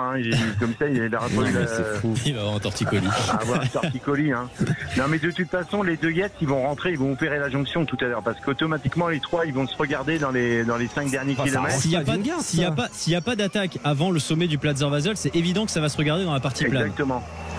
Et ça va pas du tout arranger Jonas Vingegaard. Je ne comprends pas ce que fait Jonas Vingegaard. Et il continue de lui parler. C'est un moulin à paroles. Jonas Vingegaard, il parle plus qu'il pédale là, actuellement. Et puis là, alors pour raconter, il y a du monde évidemment sur les 2 côtés de la route. On est à moins de 500 mètres du sommet, donc il y a évidemment beaucoup de monde. On a Gall qui roule d'un côté, on a Vingegaard qui roule un petit peu derrière, mais à côté. Et on dirait que le but de Vingegaard, c'est d'empêcher Pogačar d'attaquer. Là, Pogačar, il peut pas passer, ou à moins de jouer des coudes. C'est vraiment l'impression que ça donne. quand tu veux attaquer, tu pousses le mec et puis tu passes et puis t'attaques. Mais c'est sûr qu'il va pas l'attaquer en surprise parce que c'est un peu étroit. Mais si Pogačar avait envie de le faire, non, je pense qu'il attend surtout le retour de Adam Yates pour le protéger pour le sprint final à l'arrivée tout à l'heure. Ils sont à 13 secondes, hein, les frères Yates. Ça devrait rentrer en effet désormais. Il reste 300 mètres dans ce Platzer Vasel, le dernier col de ce Tour de France 2023, avec toujours Félix Gall pour emmener Jonas Vingegaard qui se retourne vers Tadej Pogačar. Alors Félix Gall, il va certainement du coup aller prendre les points. Ça n'est qu'anecdotique puisque Giulio Ciccone, qui était dans l'échappée du jour, a pris suffisamment de points pour assurer le maillot de meilleur grimpeur de cette édition du Tour de France. L'image est hallucinante. C'est de la poursuite. C'est encore du cyclisme sur piste. Ça reflète, de toute façon ça reflète depuis le début du tour. Il y a pas vraiment d'attaque, pas de bon, l'autre il a coincé, mais aujourd'hui Pogačar il aurait pu essayer de faire un peu plus que ce qu'il fait là. Hein. Voilà. Vingegaard est content, ça bascule. Ah mais ils se fichent du reste, les deux, c'est incroyable. Ils sont dans leur monde et il y a le reste de la course. Ouais. Ah et puis Félix Gall continue de rouler, il va partir, ils vont se regarder et puis non mais voilà. Pourquoi Jonas Vingegaard fait ça? Il lui a volé son chien ou quoi? Non mais c'est fou. Non mais c'est hallucinant quand même ce qui est en train de se passer. On se retrouve dans un instant sur Sud Radio. Toujours 3 hommes en tête et bientôt 5. À tout de suite. Des têtes un peu particulières devant cette course avec Tadej Pogačar, Jonas Vingegaard et Félix Gall, et du vélo de comptable sur cette côte du Platzer Vasel entre Jonas Vingegaard et Tadej Pogačar. Ils sont désormais 3, mais pas pour longtemps. Il y a les frères Yates qui arrivent vraiment, et ces jumeaux auront été inséparables durant ce Tour de France. Adam Yates et Simon Yates, ils vont venir mettre un petit peu le boxon dans la stratégie impossible à comprendre de la Jumbo-Visma. Rémi Dos Santos. Jonas Vingegaard là qui prend la tête du groupe parce qu'il veut pas que les Yates rentrent sur le trio, et il vient de dire à Félix Gall, tu décales, et qui vient d'engueuler un peu Félix Gall. Il est génial. On est où là? Il avait qu'à rouler dans le col. Vingegaard, il avait qu'à lui prendre des relais. C'est quoi ce boulot? C'est quelle attitude ça? Mais c'est non, mais il lui aurait fallu 3 quarts d'heure d'avance au général pour qu'il soit un peu plus décontracté. Non mais c'est inouï ce qu'on vient de voir là. Encore avoir des avertissements pour la Jumbo. Ah bah là, je veux pas faire le conseil de classe trop tôt, mais bon. Non mais Pascal, est-ce que tu as vu cette image hallucinante de Jonas Vingegaard qui dit à Félix Gall, non mais attends, t'avances pas là, si t'avances pas tu te décales hein. Non, j'ai pas vu, mais quand je vous entends, je suis sidéré. Donc non, je vois pas les images là où je suis. Je vois des gens déguisés en poulet, en licorne. C'est bien ça. Ça c'est bien. Et je vois passer des coureurs qui sont contents d'en finir et qui voient la Tour Eiffel en haut du col. Et c'est ça qui me fait le plus plaisir. Ils ont une belle vision s'ils voient la Tour Eiffel du col. Victor Lafay la verra pas lui. Victor Lafay la verra pas parce qu'il a malheureusement abandonné, exactement. Ouais, c'est dommage pour Victor Lafay. J'espère que ça va quand même pour le coureur de la Cofidis. On a toujours 3 hommes en tête et les frères Yates qui essayent de revenir et qui vont faire ils ont 9 secondes. Ouais, un petit peu moins là, même un petit peu moins. Ils sont en train de revenir sur le trio de tête. Ils vont réussir à faire la jonction à 40 secondes. On a un trio Pinot, Bilbao, Barguil qui malheureusement aura du mal à rentrer parce qu'ils oscillent entre 40 et 45 secondes depuis plusieurs kilomètres déjà.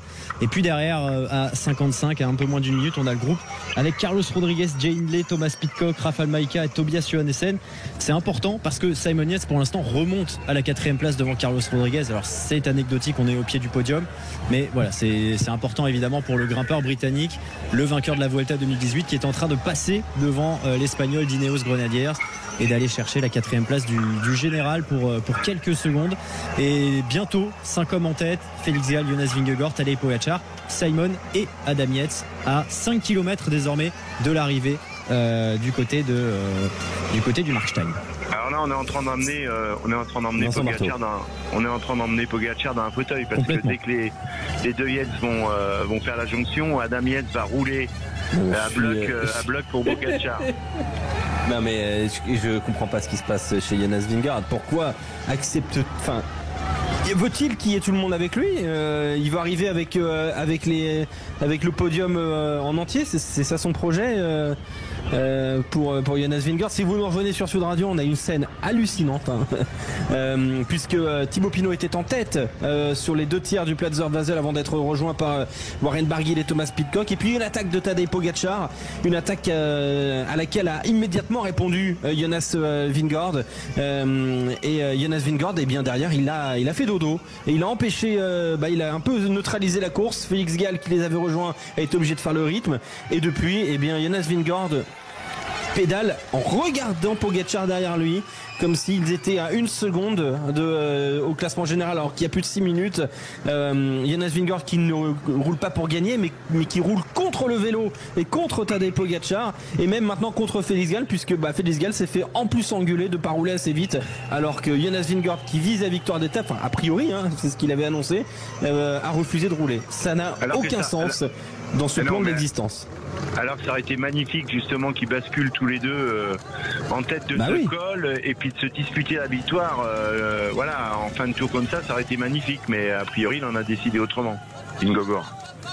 C'est Dos Santos, 5 hommes en tête. 5 hommes en tête avec 33 secondes d'avance sur un trio, avec malheureusement les 2 Français, Warren Barguil et Thibaut Pinot, qui n'ont pas pu suivre, qui ont été repris par Pello Bilbao. Il fait une grosse descente, Warren Barguil, mais ça va être très très dur de rentrer, puisqu'il reste 3,2 km pour les 5 hommes de tête, et à une quinzaine de secondes, on a le groupe Carlos Rodriguez qui est en train de perdre la 4e place. C'est un peu anecdotique, mais qui est en train de se retrouver 5e de ce Tour de France, juste derrière Simon Yates, qui va arriver au pied du podium avec juste derrière son frangin Adam. On est en train de s'attaquer là du côté des 5 hommes de tête, malgré tout. On a Simon Yates qui a accéléré, Pogačar a suivi tout de suite, évidemment Vingegaard a répondu. Félix Gall est dans les roues maintenant, il va plus donner un coup de pédale, l'Autrichien. Il a assez travaillé dans le Vingegaard est persuadé de gagner au sprint.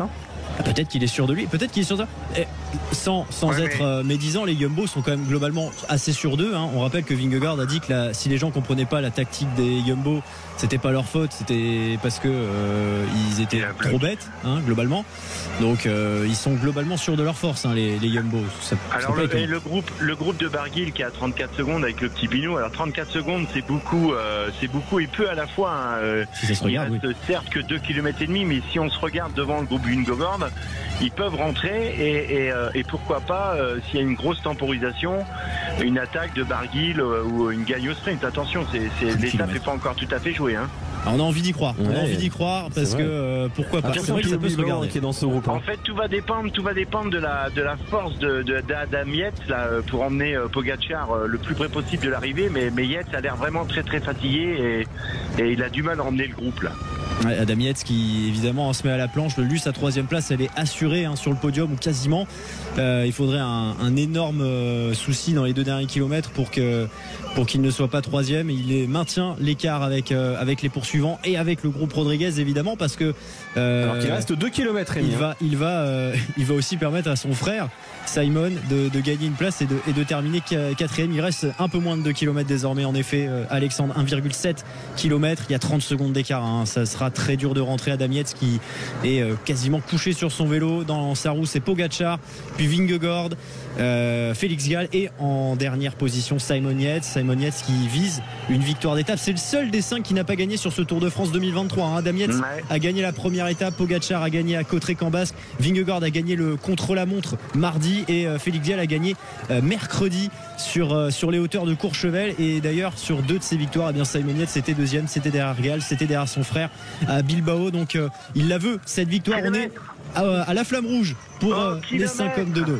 Ça y est, le dernier kilomètre de cette 20e étape du Tour de France. Adam Yates qui est toujours en train d'emmener. Il ne gagnera pas aujourd'hui. Le Britannique du AE est en train de rouler pour son leader Tadej Pogačar, qui sur le papier est le meilleur sprinter de ces 5 hommes. On est dans les derniers virages. Il reste 750 mètres désormais. Il emmène très très bien, Adam Yates. Il a un compte à régler, Tadej Pogačar. Oui, il va vouloir évidemment aller chercher la victoire et terminer ce tour de la meilleure des manières. Vingegaard, il attend qu'une chose, c'est que Pogačar ne fasse quelque chose. Il se remet bien dans la roue du Slovène à chaque sortie de virage. 500 mètres désormais, et Adam Yates qui continue d'emmener, qui va se décaler certainement à 200 ou 300 mètres pour lancer son lead leader pour le sprint du maillot blanc du Slovène qui ne gagnera pas ce Tour de France 2023 mais qui va essayer d'aller chercher une deuxième étape. Et Vingegaard qui essaye de surprendre en passant à l'extérieur dans le dernier virage et qui passe à 200 mètres et qui accélère désormais. Jonas Vingegaard le long des balustrades avec Pogačar face à lui. Ils sont tous les deux côte à côte. Ce sera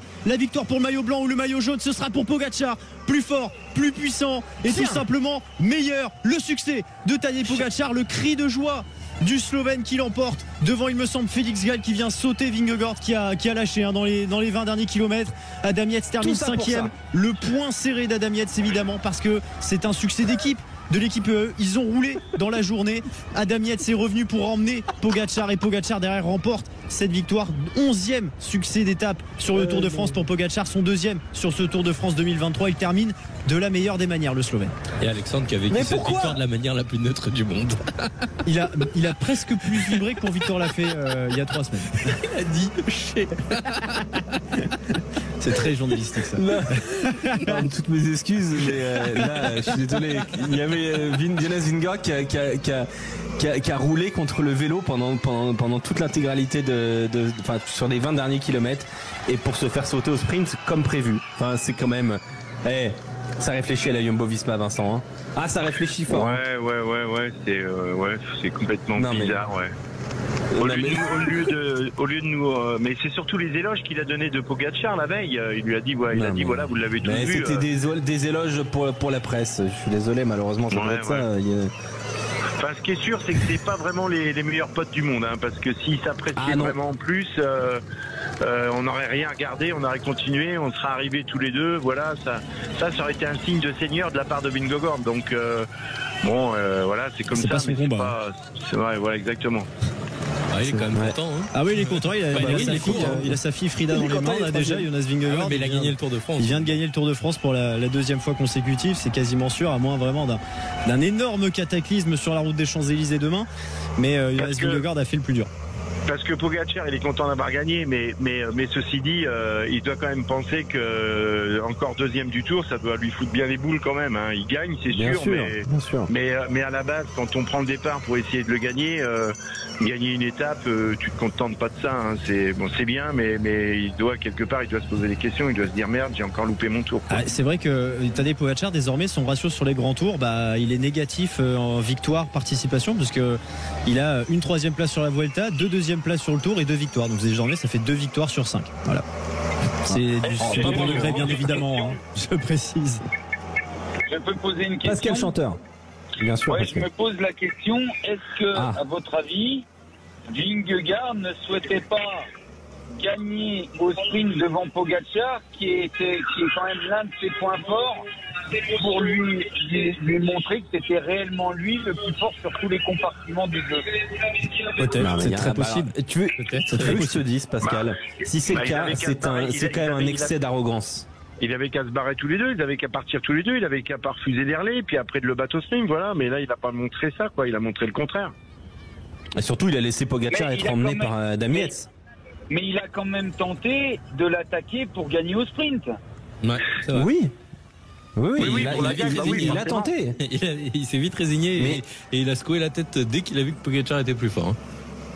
Mais la question, c'est pourquoi il n'a pas attaqué dans le Platzer Vasel sur un terrain qui était probablement plus propice à ses qualités. Jonas Vingegaard, pourquoi n'attaque-t-il pas dans le Platzer Vasel? Enfin,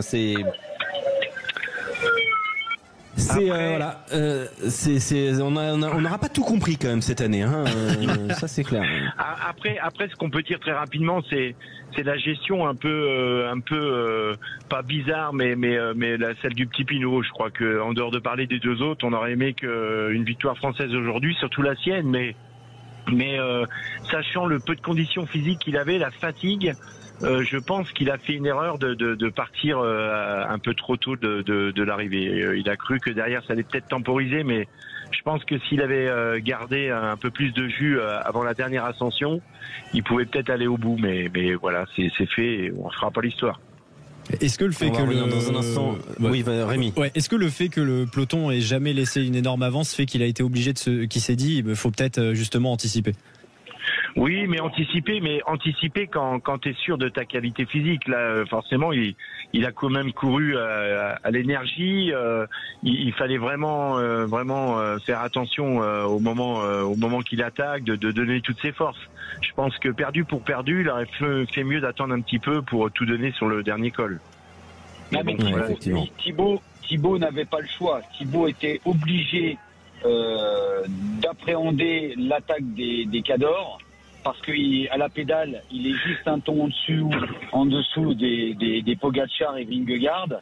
Et à partir du moment où il s'était lancé dans cette entreprise, une fois qu'il s'est retrouvé devant, il était obligé une nouvelle fois d'anticiper pour tenter de retarder le plus possible, voire peut-être gagner l'étape par rapport à une attitude d'attaque de la part du maillot jaune et de Pogačar, chose qui s'est passée.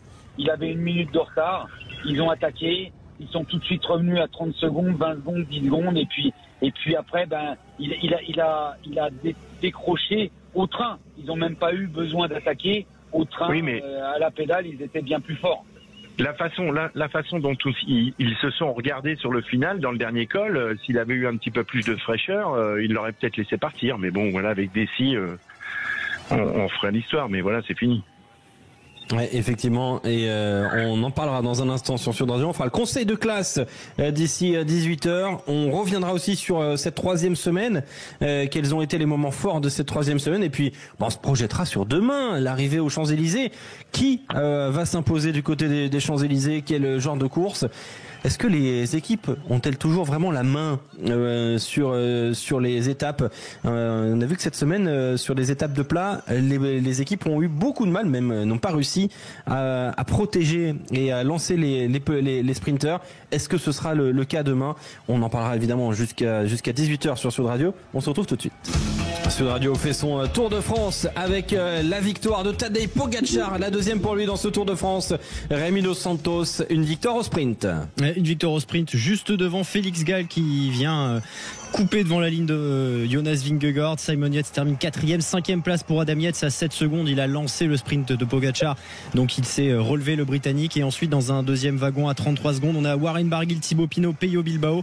Et à 50 secondes, Tobias Johannesen, Rafał Majka, Jay Hindley. 52 secondes, Carlos Rodriguez. Voilà pour les 12 premiers arrivés, les coureurs qui sont arrivés dans la même minute que Tadej Pogačar dans cette étape du côté du Markstein. Et si je me trompe pas, et au classement général, il y a eu quelques changements quand même. On a Simon Yates qui est 4e. Exactement. Et je crois que David Gaudu et Guillaume Martin gagnent une place. Oui, parce que Sepp Kuss, qui est tombé lourdement en début de journée, a rapidement perdu du terrain et s'est retrouvé très très loin. Du coup, eh bien, on a 2 Français qui terminent dans le top 10 de ce Tour de France. Il y en avait 3 l'année dernière, il y en aura 2 cette année. C'est au fond du top 10 malheureusement. David Gaudu 9e, Guillaume Martin 10e. David Gaudu qui a perdu du temps, puisqu'il est arrivé, il était tombé dans une descente du petit ballon. Il termine à 5 minutes avec Alex Aramburu, Rui Costa notamment, mais il gagne quand même une place au classement, juste devant donc Guillaume Martin, et derrière Félix Gall qui termine 8e.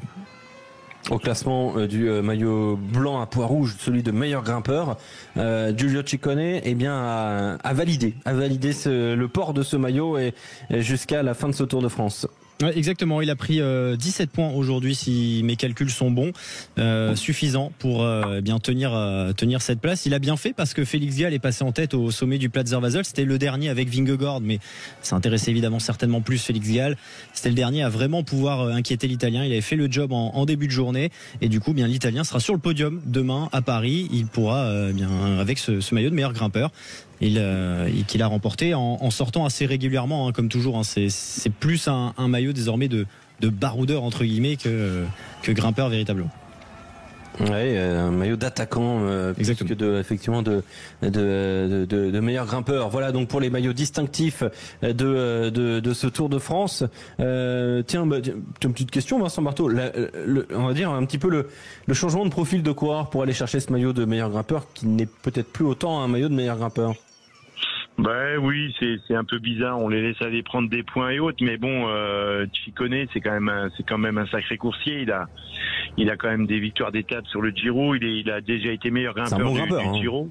Oui, non, il mérite. C'est quand même bien, mais c'est vrai qu'on aimerait que ça soit un peu mieux redistribué. Je sais pas comment on peut faire, mais certes c'est compliqué, mais bon, on a quand même un bon maillot à poids sur les Champs-Élysées quand même. Ouais, effectivement, oui, bien sûr. Tu connais.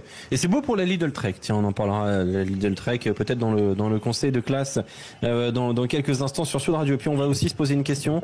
La Jumbo-Visma, sa vie, son œuvre. Oui, sa vie, son œuvre. Non,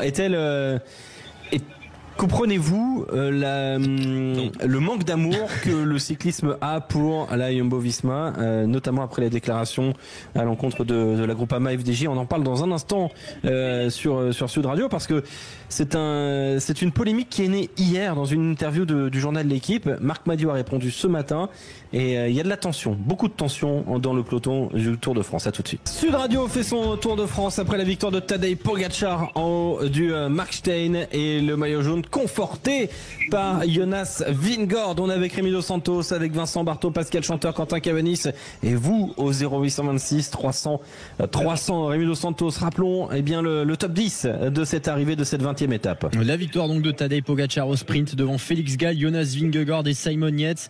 Adam Yates termine à 7 secondes à 33. On retrouve les deux premiers Français, Warren Barguil, Thibaut Pinot et Peyo Bilbao, et puis Johannesen, Rafał Majka et Jay Hindley termine à 50 secondes. Et puis petite stat qu'on a trouvé, c'est la 11e victoire de Pogačar. Il a 24 ans et 304 jours, au même âge exactement. Alors n'en dis pas plus. Ah, n'en dis pas plus.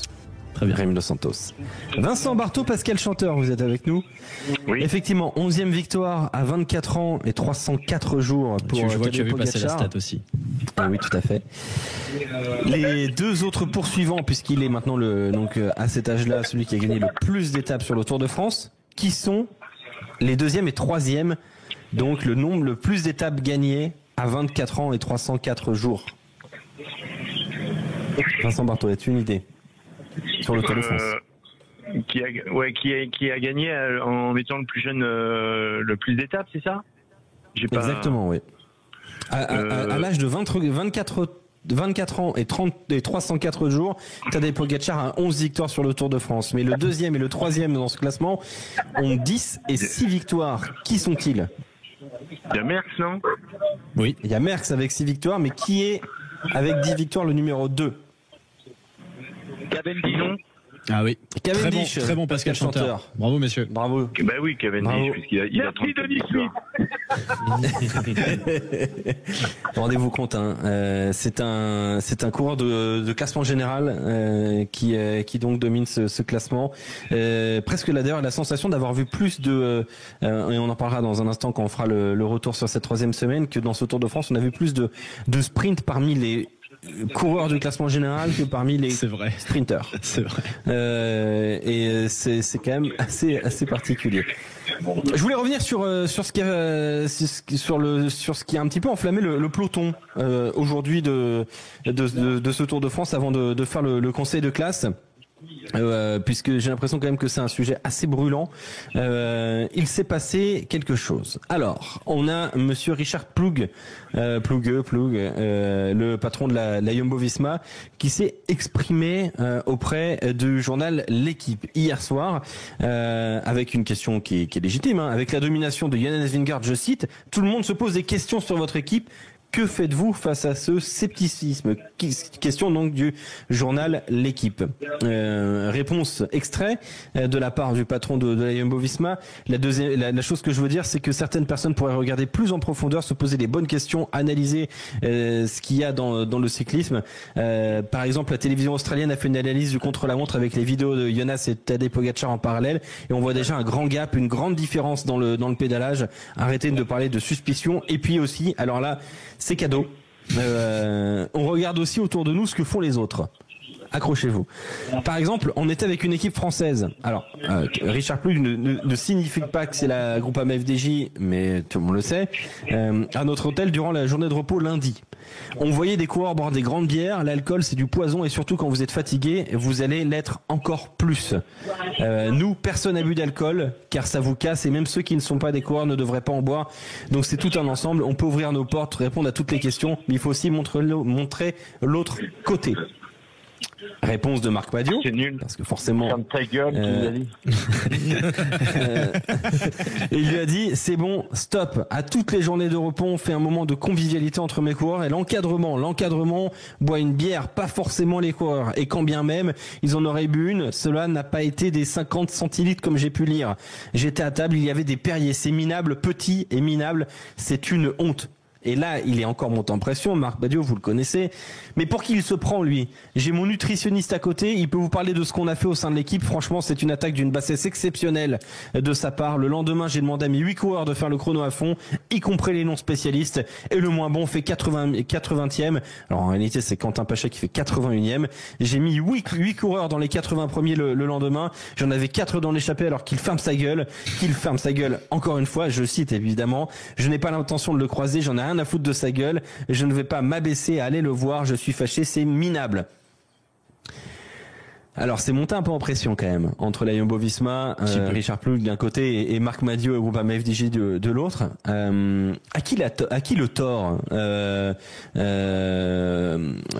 Pascal Chanteur, Vincent Barthaud, à qui le tort?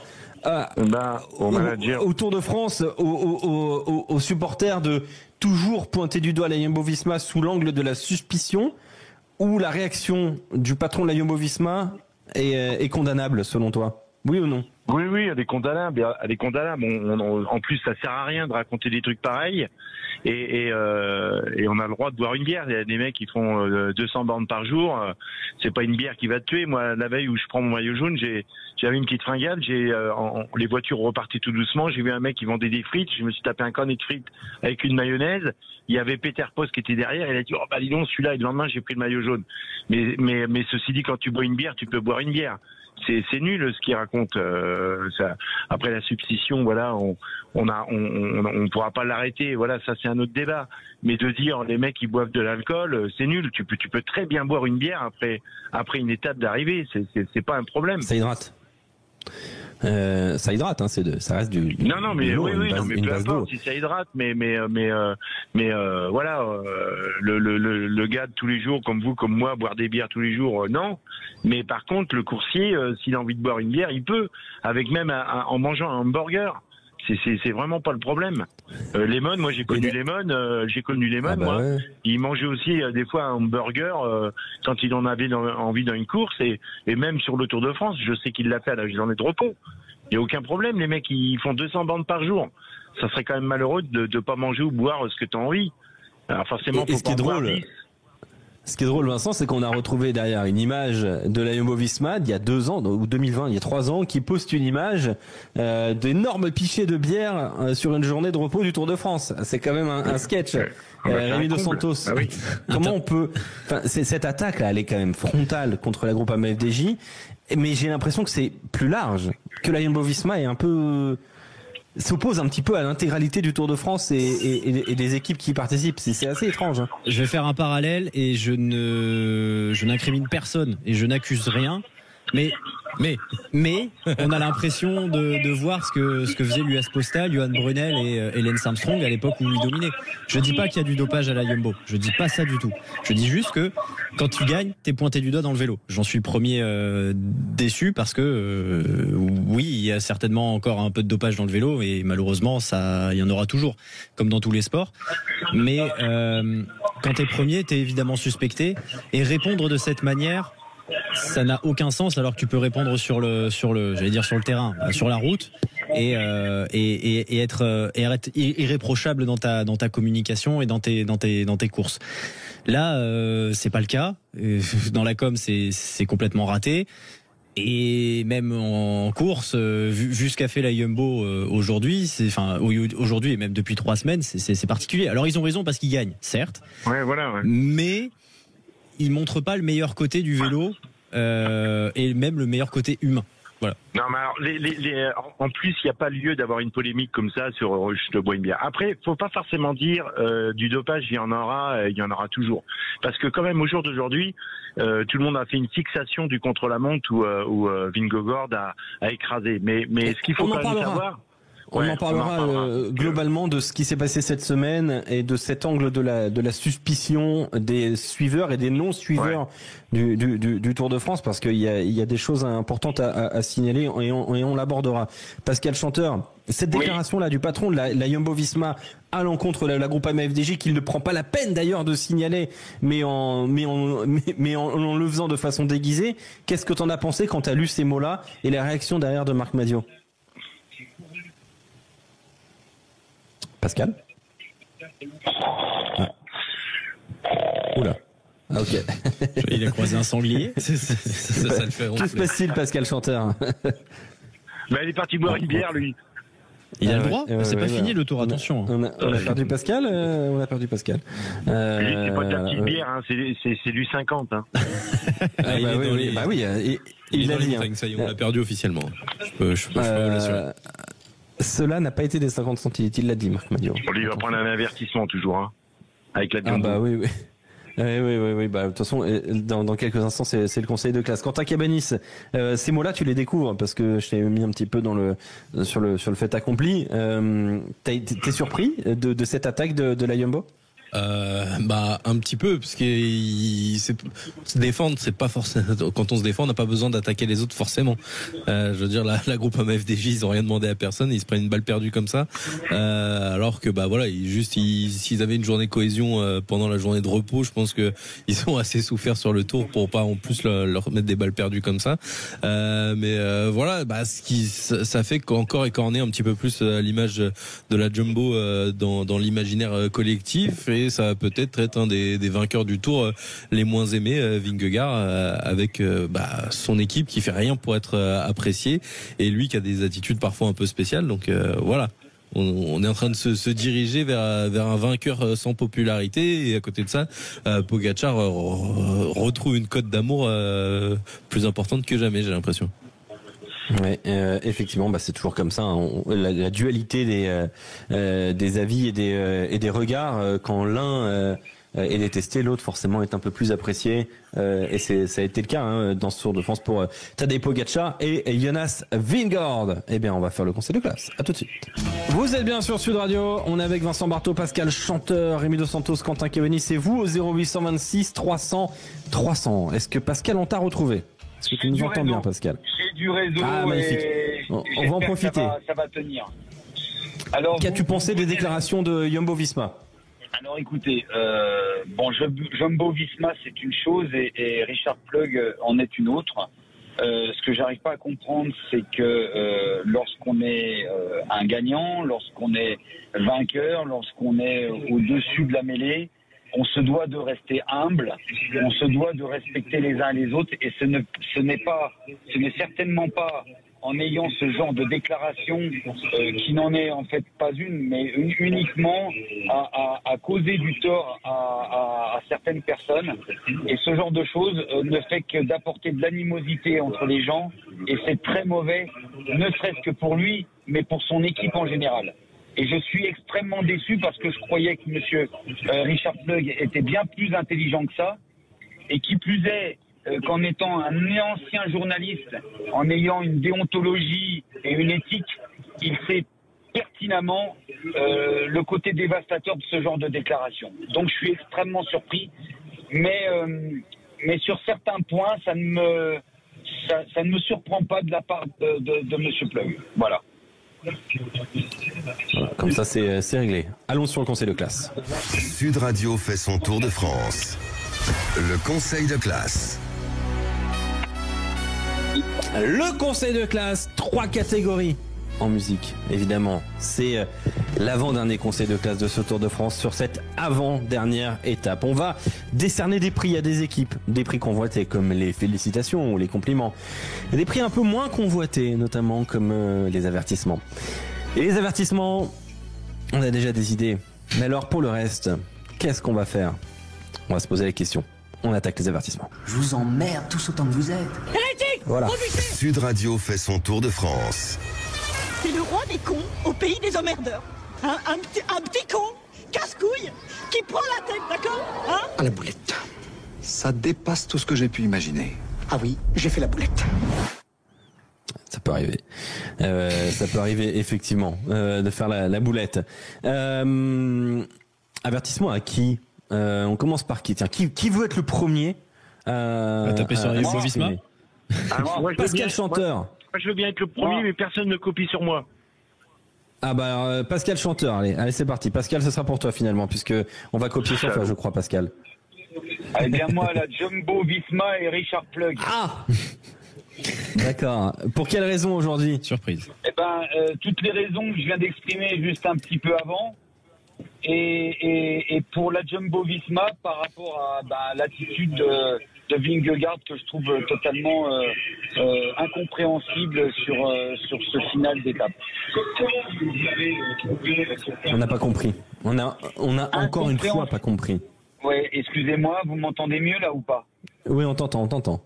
Je disais, et donc Richard Plug pour tout ce que je viens d'exposer auparavant, et puis Vingegaard pour son attitude dans ce final d'étape, dans ce dernier col du Markstein. Vincent Barthaud. Oui, non, mais la Jumbo, voilà. Avec tout ce qu'on a dit avant, la Jumbo, l'attitude de Vingegaard sur le final, voilà. Et la Jumbo, depuis, après ils ont leur tactique, voilà, ils gagnent le tour, bon, voilà, mais sur ce qu'on vient d'expliquer tout à l'heure, donc la Jumbo à 100%. La Jumbo à 100%. Rémi Dos Santos. Ça va être dur d'être original. Donc la Jumbo, bien évidemment, pour aujourd'hui, pour les déclarations d'hier, pour les 3 dernières semaines, pour absolument tout.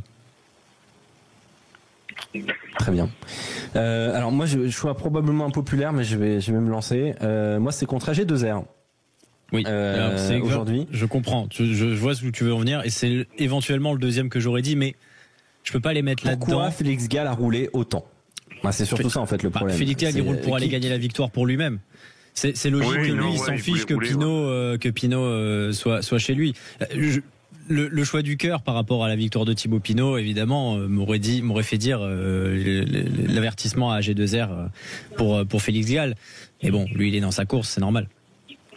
Oui, mais pourquoi roule-t-il autant? Pourquoi se soumet-il autant au bon vouloir de Jonas Vingegaard? Parce que Tadej Pogačar, lui, il était parti pour attaquer. Je pense que si Félix Gall dit, allez, les gars, vous voulez pas rouler, on roule pas, et puis c'est tout. Peut-être qu'il se passe quelque chose à ce moment-là, et c'est peut-être aussi à l'avantage de Félix Gall à ce moment-là. Malheureusement, il a roulé, il a amené tout ce beau monde-là ensemble sur cette arrivée au Markstein. Oui. Alors c'est mon opinion. Je pense que il roule en se disant comme ça derrière ça ne rentre pas. Et peut-être qu'il se dit, il y a peut-être un moment aussi où je vais pouvoir être relayé et tenter un contre, et du coup Vingegaard et Pogačar se regarderaient et je pourrais partir tout seul. Moi je pense que dans son scénario idéal c'est ça, c'est rouler pour éviter que les Yates ou il avait Carlos Rodriguez en tête, ce qu'a fait Carlos Rodriguez dans ce Tour de France quand il avait piégé à la fois Vingegaard et Pogačar. Ça c'était quelque chose qu'il avait en tête d'après toi? Je pense comme tu finis pas au sommet, alors même si c'était pas, c'était 6 minutes d'écart entre les deux et on peut se regarder de la même façon. La preuve que Vingegaard il regardait Pogačar. La preuve que si. Moi je pense que si Gall part et que Pogačar ne suit pas, Vingegaard il suit pas. Oui, mais Pogačar aurait suivi. Certainement. Mais il a raison de tabler là-dessus, et quand on voit le comportement de Vingegaard tout au long de cette montée du Platzer Wasel, moi je pense que Félix Gall j'aurais peut-être pas fait différemment. En tout cas pas énormément. Quentin Cabanis, avertissement à qui? Je vais suivre le mouvement et la Jumbo Visma. Quel mouton. Vraiment qu'il y aura eu quasiment constamment les avertissements. Il n'ose pas faire sa blague. Il ose pas faire sa blague. Je le vois sourire depuis tout à l'heure. Elle restera entre nous. Vas-y Quentin. Non, je disais que j'espérais que la déclaration du manager de la Jumbo ne resterait pas dans les annales. Voilà. Place au compliment.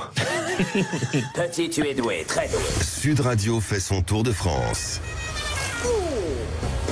Plus fort que ça, tu meurs. Quand je suis content, je vomis. Et là, je suis hyper content. Et voilà, Quentin Cabanis qui nous parle de Richard Plug et d'anatomie. Voilà, c'est signé Quentin.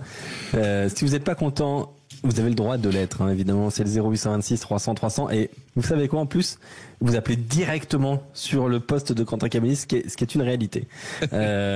Compliment à qui, Vincent Barthaud, puisque c'est vrai que on t'a un peu coupé l'herbe sous le pied tout à l'heure pour les avertissements. Tu mets des compliments à qui? Pas les félicitations, hein, les compliments.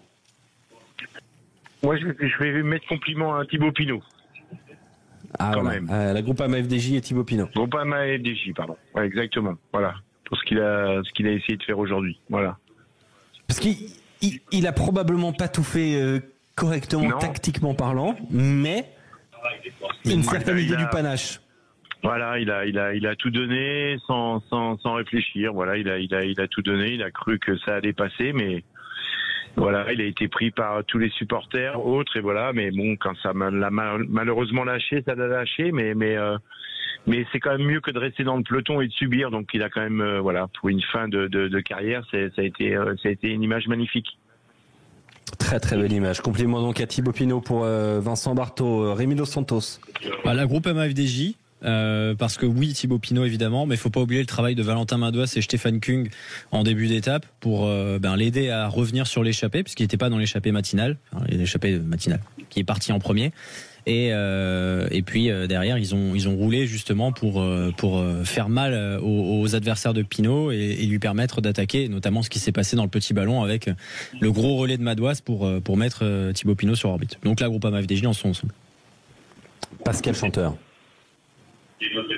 Groupama FDJ, j'espère que Oui, on t'entend. Vous m'entendez? Très bien. Ouais, oui. Groupama FDJ pour ça commence à bien faire, hein. J'ai rien à rajouter par rapport à ce que vous avez très bien exprimé.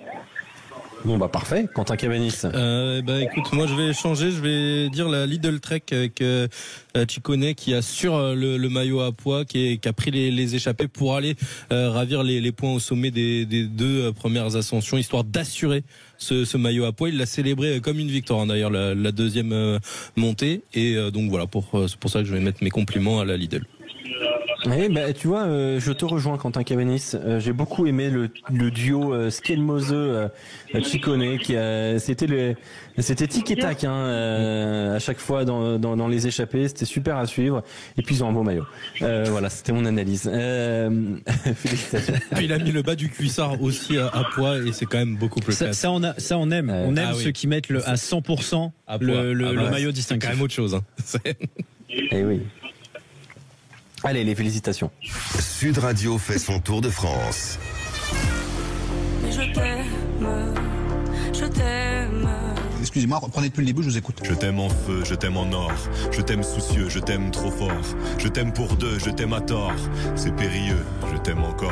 Ah oui, d'accord. Ah d'accord, hein. Eh oui, je t'aime. Voilà, c'est ce que nous dit Quentin Cabanis avec son très bon montage. Félicitations à qui, Rémi Dos Santos? Tu es celui qui ouvre la voie.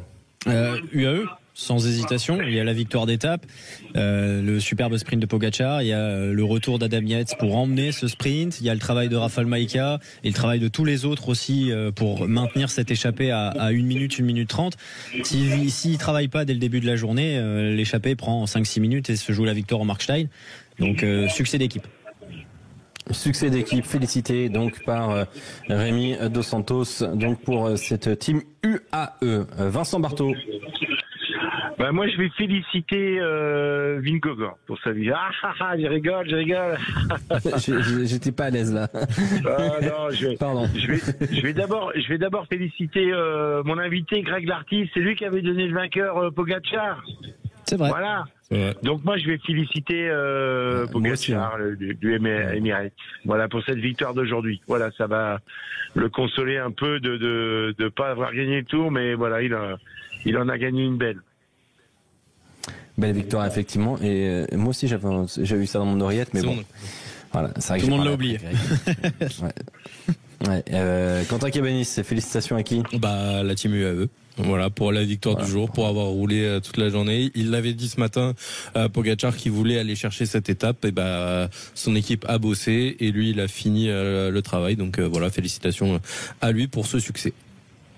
Ouais, très très beau succès donc pour Tadej Pogačar qui ne remportera pas ce Tour de France, mais qui donc récolte nos félicitations avec sa team UAE et c'est bien mérité pour cette team qui aura quand même beaucoup travaillé dans ce Tour de France, qui aura pas tout fait parfaitement non plus, mais qui se sera battu avec ses forces et avec abnégation, en plaçant quand même 2 coureurs sur le podium demain à Paris.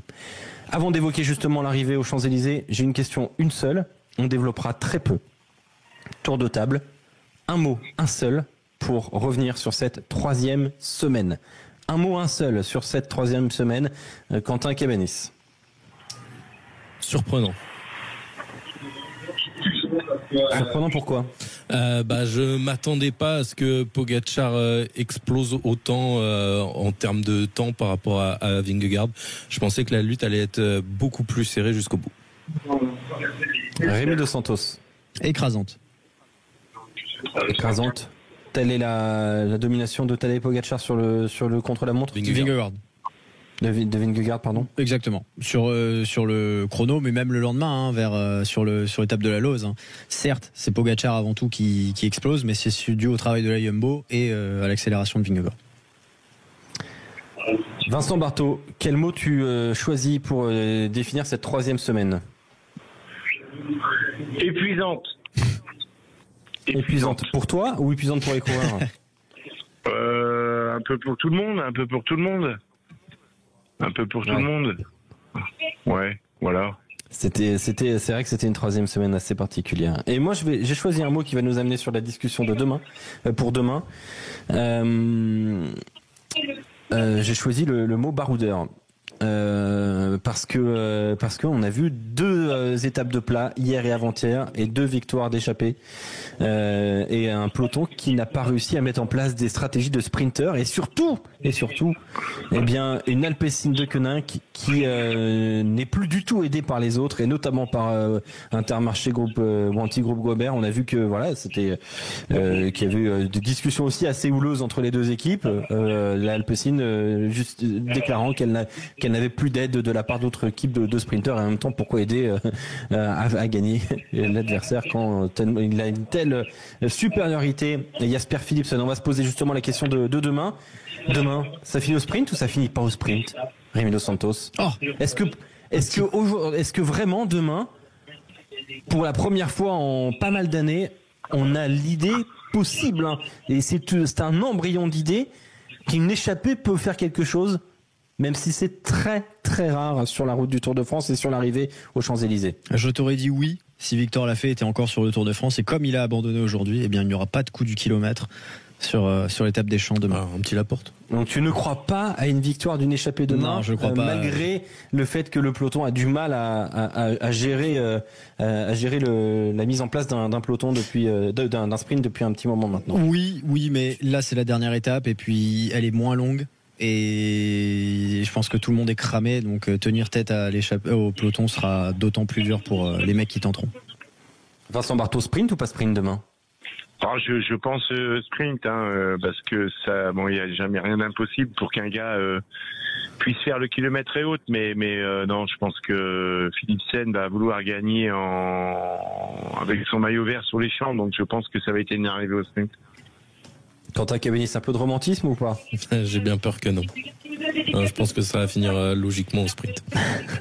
Ça devrait finir au sprint. En tout cas, demain, ça se passera entre Saint-Quentin en Yvelines et les Champs-Élysées avec une petite côte, la côte du pavé des Gardes. Attention. 3 km à 6,5%. Petite côte. Avec donc 8 passages sur les lignes d'arrivée avant le sprint final qui aura lieu donc demain du côté des Champs-Élysées. L'arrivée est prévue d'ailleurs demain entre 19h28 et 19h47. Ce qui veut donc dire que demain sur Sud Radio, on prendra l'antenne à 18h, 20h et non pas 16h, 18h comme aujourd'hui. On décale l'émission demain de 18h à 20h pour vous faire vivre en direct cette arrivée. Puis aussi pour revenir sur ce Tour de France, on prendra le temps temps de revenir sur ce qui s'est passé dans ce Tour de France avec les moments forts, les choses aussi qui nous ont déçus. On fera une sorte de grand conseil de classe global sur ce Tour de France, sur l'intégralité des 20 premières étapes avant de vivre bien l'emballage final du côté des Champs-Élysées. Ça promet un très joli programme demain et avec Joseph Ruiz qui nous rejoindra dans l'émission et puis vous au 0826 300 donc pour cette dernière étape sur les Champs-Élysées. Et a priori, donc si je vous ai bien écouté, Rémi Dos Santos, Quentin Cavennis, Vincent Barthaud, une arrivée au sprint. Elle sera pour qui? Est-ce qu'elle sera pour Philipsen? Est-ce qu'elle sera pour un autre? Ah bah on verra demain. Il y aura une énorme oreillette qui sera très importante pour Brian Koch. Pour Christophe Laporte, pourquoi pas. Pour un Français. On l'espère. Allez, à demain. Sud Radio fait son tour de France. Avec les fromages et produits frais, lait de brebis 64.